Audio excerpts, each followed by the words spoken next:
Shalom, bien-aimés. Je m'appelle Edith Gay. Bienvenue sur cette plateforme Le Réveil des Héroïnes, ministère de restauration et de restitution de la femme et de la jeune fille. Que le Seigneur te localise là où tu es, que le Saint-Esprit parle à ton cœur en ce jour où tu es en train d'écouter ce message. Que le Seigneur te communique sa volonté et que le Seigneur t'accorde la délivrance que tu cherches, l'exaucement que tu cherches, et que tout cela soit fait dans sa seule et unique volonté, au nom de Jésus. Bien-aimés, nous poursuivons notre thème sur l'écoute. Nous avons fait une introduction sur ce thème hier. Si tu n'as pas encore écouté ce message, je vais t'inviter à l'écouter gentiment. Amen. Nous poursuivons le thème aujourd'hui. Nous parlons sur comment écouter Dieu. Voici la question que plusieurs se posent. Mais comment écouter Dieu? Mais comment écouter Dieu? Je n'arrive pas à écouter Dieu. J'entends les gens dire Dieu m'a dit ceci. Dieu m'a parlé. Et d'autres personnes n'arrivent pas à comprendre. Ils se disent, mais comment Dieu parle? Comment on peut écouter Dieu? Comment on peut être sûr que c'est lui qui nous a parlé? Bien-aimés, il faut avoir quelques qualités, développer quelques qualités, s'exercer à développer des qualités, des caractères, des traits de notre personnalité. Il faut chercher à éduquer notre homme intérieur avant de pouvoir écouter Dieu. Comme je disais hier, il y a plusieurs voix qui parlent. Cependant, comment écouter la voix que nous cherchons à écouter? Il faut un silence. On a parlé de ce silence hier et je ne vais pas revenir dessus. Je vais juste t'inviter à aller écouter le message d'hier. Bien-aimé, comment écouter Dieu? Comment écouter Dieu? Comme j'ai dit, il faut d'abord s'exercer à pratiquer certaines choses. Il y a 5 points. 5 points que nous devons chercher à développer en nous, à travailler en nous, que nous devons nous exercer à grandir avec. Le premier, c'est la considération. Bien-aimé, comment écouter Dieu? Tout d'abord, on ne peut pas écouter celui qu'on ne considère pas. Par exemple, le message que je poste, si tu ne le considères pas, si tu ne considères pas mon ministère, si tu ne considères pas mon appel, si tu ne considères pas la grâce de Dieu qui est sur ma vie, tu ne peux pas m'écouter. Tout simplement, tu ne peux pas m'écouter. Tu peux entendre ma voix vibrer, tu peux entendre les vibrations de ma voix, mais tu ne m'écoutes pas parce que tu n'as pas de considération pour moi. De la même manière, si on n'a pas de considération pour Dieu, si on ne considère pas Dieu, on ne peut pas l'écouter. Il y a beaucoup de gens qui n'ont aucune considération pour Dieu. Il y a des personnes qui n'ont pas de considération pour Dieu. Quelqu'un va me dire, mais c'est quoi considérer Dieu? Comment on peut considérer Dieu? Comment on peut considérer Dieu? Bien-aimé, il faut avoir de la considération pour Dieu. Il faut savoir s'arrêter pour lui. Il faut d'abord accepter Dieu dans sa vie et accepter son existence. Considérer son existence. Considérer que Dieu parle. Accepter cela. Ceci, c'est ce qu'on appelle la considération. C'est-à-dire, on sait qui est Dieu. On l'a accepté en tant que Dieu. On a de la considération pour sa sainteté. On a de l'égard. On a de la connaissance. On a de la considération pour qui il est, pour sa puissance, pour sa sainteté, pour son amour, sa bonté, ses promesses. Nous avons de la considération pour qui il est. Oui, nous savons qu'il est Dieu. Donc nous le considérons en tant que Dieu. Nous savons qu'il est saint, nous le considérons en tant que Dieu saint. Nous savons qu'il est puissant, nous le considérons en tant que puissant. Nous savons qu'il est créateur, nous le considérons en tant que créateur. Alors si nous avons de la considération pour Dieu, Nous pouvons maintenant apprendre à marcher dans l'écoute. Mais ce n'est pas le seul point. Le deuxième point, c'est le respect. Parce qu'on peut connaître, on peut avoir connaissance de l'existence de Dieu. Nous savons que Dieu existe. Oui, bien-aimé. La plupart des gens vont te dire, oui, je sais que Dieu existe, mais moi, je vis ma vie et voilà, ces choses ne m'intéressent pas. Écoute bien, cela veut dire qu'on n'a pas de respect pour Dieu. Nous considérons que Dieu existe, que Dieu est puissant, qu'il est le créateur. Oui, nous avons de la considération pour lui. Ok, d'accord. Mais nous n'avons aucun respect pour lui. Tout simplement parce que nous disons, oui, nous savons que Dieu existe, qu'il est grand, qu'il est créateur, il est saint. Il n'y a que Dieu qui est saint, mais aucun homme ne peut être saint. Oui, nous disons des choses, blablabla, blablabla. Mais en fait, oui, tout cela, c'est pas pour moi. C'est un manque de respect. Parce que si nous considérons l'existence de Dieu, si nous considérons la sainteté de Dieu, si nous considérons la puissance de Dieu, si nous considérons que Dieu est créateur, nous devons avoir du respect pour lui. Nous devons développer du respect pour Dieu. Il y a des gens qui n'ont aucun respect pour Dieu. Aucun respect pour Dieu. Aucun respect pour ce que Dieu dit, ce que Dieu fait. Aucun respect pour la création de Dieu. Aucun respect sur ce que Dieu attend de nous. Alors, quand on considère, nous devons aussi respecter. Si nous voulons apprendre à écouter, et aussi si nous voulons qu'il nous parle, nous devons le considérer, mais aussi le respecter. C'est le deuxième point. Le troisième point, c'est la patience. La patience, bien-aimé. Parce que tu peux avoir connaissance de Dieu, de tout ce qu'il est. Tu peux avoir du respect pour qui il est. Oui, tu respectes les choses de Dieu, tu as la crainte de Dieu. Oui, tu aimes Dieu. Oui, quand on parle de Dieu, tu es là, bienveillante à écouter, disposée à... Oui, je suis là, je sais, mais tu n'es pas patient. Si nous manquons de patience, nous ne pouvons pas écouter. Bien-aimés, rappelons-nous de Moïse. La vie de Moïse est un message, est un livre pour l'Église, est un message que Dieu donne à l'Église. La vie de Moïse. Moïse, quand Dieu l'a convoqué à la montagne, au-dessus, à des hauteurs, Moïse est monté. Moïse est venu devant Dieu. Mais Dieu n'a pas parlé au premier jour. Moïse était là, dans le silence. Oh, pendant des jours, tu attends. Pendant des jours, tu attends. Tu attends. Pendant des jours, tu attends.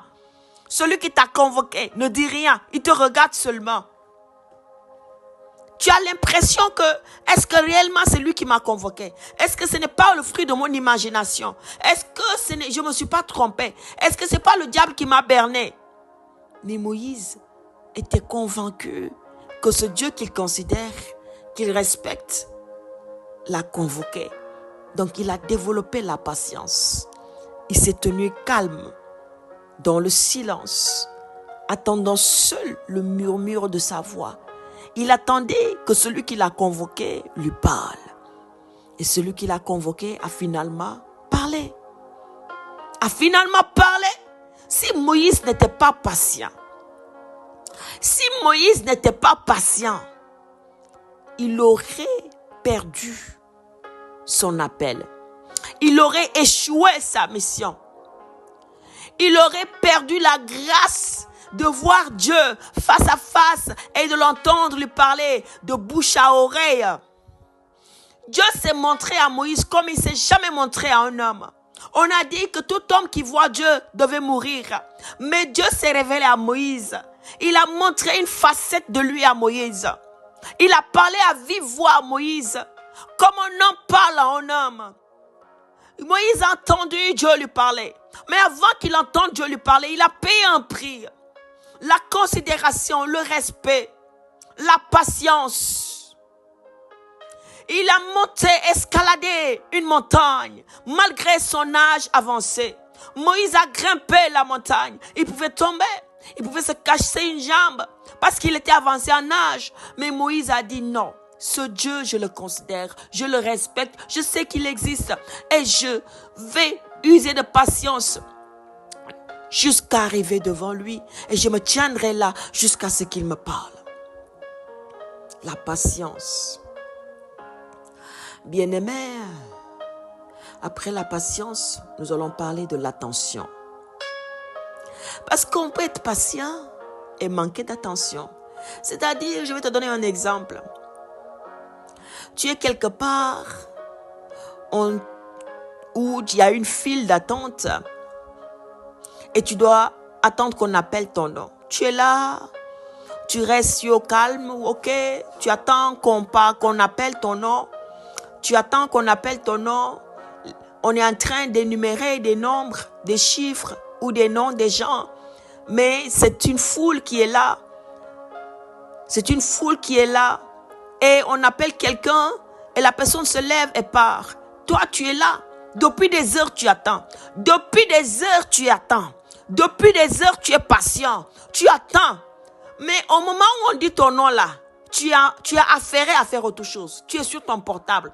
Tu as mis tes écouteurs dans les oreilles. Tu es en train de suivre YouTube, WhatsApp, TikTok, Facebook, Instagram, autre chose. Ou tu es en train de communiquer avec un proche. Tu n'as pas été attentionné. Tu es patient, mais tu n'es pas attentionné. Alors, tu peux avoir de la considération, du respect, de la patience, mais tu manques d'attention. C'est-à-dire quoi? Tu n'imposes pas silence. Le silence dont tu as besoin pour entendre la voix et écouter bien ton nom, dire ton nom ou bien ton chiffre là, tu l'as pas. À quoi ça te sert tout ce que tu as payé comme prix jusqu'ici? Et après, tu te rends compte que tu es la seule personne qui reste. Tout le monde, on l'a appelé, tout le monde est parti, mais toi, tu n'as pas entendu ton nom. Et tu dis, mais qu'est-ce qui se passe? Pourtant, j'ai déposé mon dossier est entré à l'intérieur, je l'ai déposé et tu vas aller te plaindre au niveau de l'administration. Mais attendez, j'ai déposé mon dossier, je suis là depuis 3 heures du matin. J'ai mis mon dossier. Normalement, je devais être la première personne qu'on appelle. Normalement, je devais être la 5e personne qu'on appelle. Mais on a appelé tout le monde et je suis restée seule. Comment ça fait? Et le gars te dit, mais attends, patientez. Comment vous vous appelez? Et vous dites votre nom. Mais on vous a appelé depuis. Ça fait plus de 4 heures de temps qu'on vous a appelé. On a crié votre nom ici partout, mais personne n'a répondu. On s'est dit que vous êtes rentré. Et tu dis, oh mon Dieu, je n'ai rien entendu. Je n'ai pas entendu, excusez-moi. Je n'ai pas entendu m'appeler. Parce que tu manquais d'attention. Tu manquais d'attention. Quand tu payes le prix de la patience, tu dois pouvoir payer le prix de l'attention. Le 5e point, c'est la conviction. Bien-aimé, la conviction. La conviction. Parce que quand tu n'es pas convaincu de la voix qui t'a parlé là, c'est comme si ce que tu as écouté là, c'est zéro. C'est comme si tu n'as pas su décoder, décrypter les vibrations sonores. Ce que tes oreilles ont entendu, tu n'as pas su le décrypter, le décoder. Le message n'a pas été bien décodé. Donc si un message n'est pas bien décodé, tu ne peux pas avoir la conviction de cela. Tout simplement parce que tu manques de conviction. Comment Dieu peut mettre sur pied tout pour te parler et toi, tu dis, ah non, c'est pas Dieu qui m'a parlé. Parce qu'il te manque une qualité sur ces 5 points-là. La conviction de la voix qu'on a entendue te donnera de te tenir devant les hommes et de le dire avec fermeté. Même si on veut te convaincre avec de l'argent, te séduire avec de l'argent, te séduire avec les richesses et les biens de ce monde, tu diras non, niet, parce que ce que tu as reçu est plus fort, plus riche, plus puissant que tout ce qu'on peut te proposer sur la terre. La voix que tu as entendue de Dieu, les paroles que tu as entendues de lui sont de loin plus excellentes que ce que l'homme te propose pour t'en détourner. Parce que tu en es tellement convaincu, que rien ne peut détourner ton attention, rien ne peut détourner ta foi, rien ne peut détourner ta conviction. Mais si tu entends tout cela et tu n'es pas convaincu, tu es une mauvaise terre. La semence est venue. Mais la semence n'a pas su pénétrer la terre ou bien n'a pas su se développer. Parce que la mauvaise terre là refuse de donner fruit à cette semence. La conviction, si Dieu t'a parlé, que rien ne te détourne, de ce qu'il t'a dit. Même ta propre famille, si elle se lève, tu sais que c'est Dieu qui t'a parlé. C'est ton mari, c'est ton mari. C'est le lieu où tu dois aller, c'est le lieu où tu dois aller.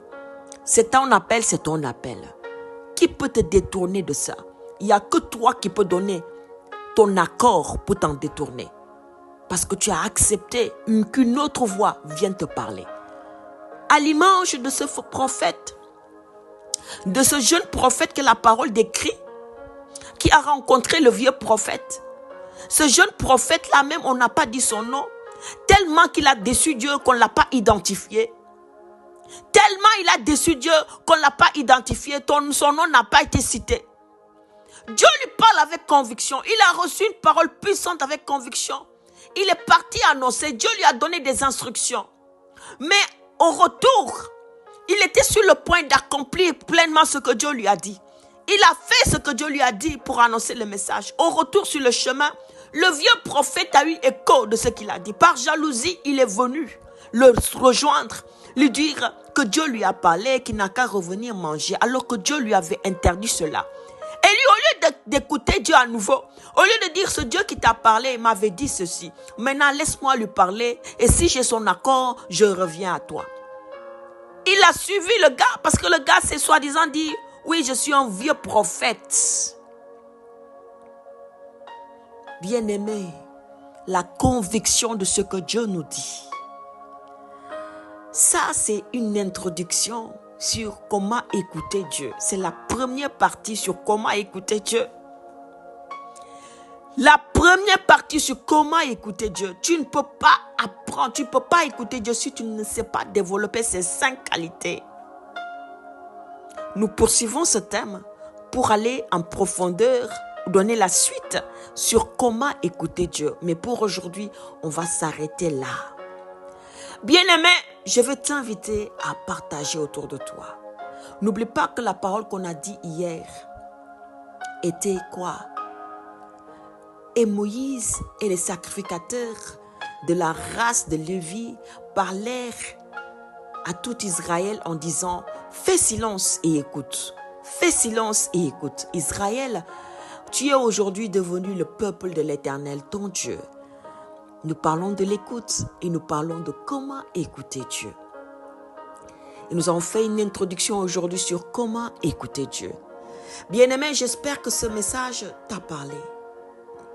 J'espère que ce message a touché ton cœur. Et je vais juste prier.